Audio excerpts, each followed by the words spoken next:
சவாலா இவர் டைரக்ட் பண்ணி அருண் விஜய் நடிச்சிருக்க படம் தான் வணங்கான். இந்த படத்தோட ஆடியோ லான்ச் பயங்கர மாசா நடந்ததுங்க. இதுல நம்ம சிவகார்த்திகேயன் கலந்துகிட்டார். இவர் கலந்துகிட்டது மட்டும் இல்லாம 3 தரமான சம்பவத்தை பண்ணிருக்கார். அததாங்க நான் உங்களுக்கு சொல்ல போறேன்.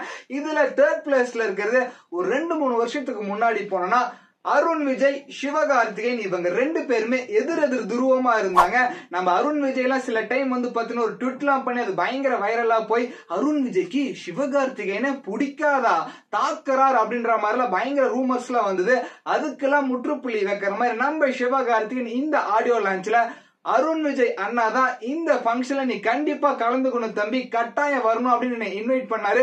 அவருக்காக தான் இந்த ஃபங்க்ஷன்ல நான் கலந்திருக்கேன் அப்படின்னு சொன்னாருங்க. இது மட்டும் இல்லாம சினிமால அருண் விஜய் அண்ணா எனக்கு ரொம்ப சீனியர். ஆனா அவர் இப்ப வரைக்குமே இப்ப இருக்க எல்லா ஹீரோக்குமே பயங்கர காம்படிஷனா இருக்காரு, விட்டு கொடுக்காம நடிச்சிட்டு இருக்காரு.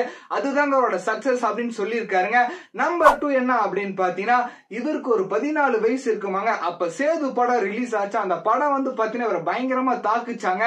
அது மட்டும் இல்லாம இப்ப தீபாவளிக்கு இவரோட அமரன் படம் ரிலீஸ் ஆயிருக்கு.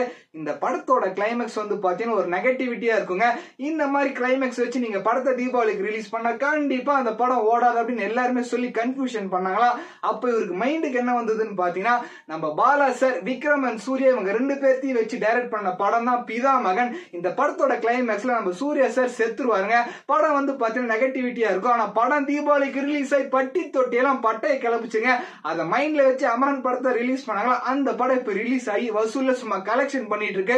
சோ இந்த மாதிரி எனக்கு ஐடியாலஜியா இருக்க பாலா சார் முன்னாடி இந்த ஸ்டேஜ் நான் ஷேர் பண்றது எனக்கு ரொம்ப பெருமையா இருக்கு. தேங்க்யூ பாலா சார் அப்படின்னு சொல்லியிருக்காருங்க. நம்பர் 1 என்ன அப்படின்னு பாத்தீங்கன்னா 2025 பொங்கலுக்கு நம்ம தல அஜித்தோட விடாமுயற்சி படமும் வருது.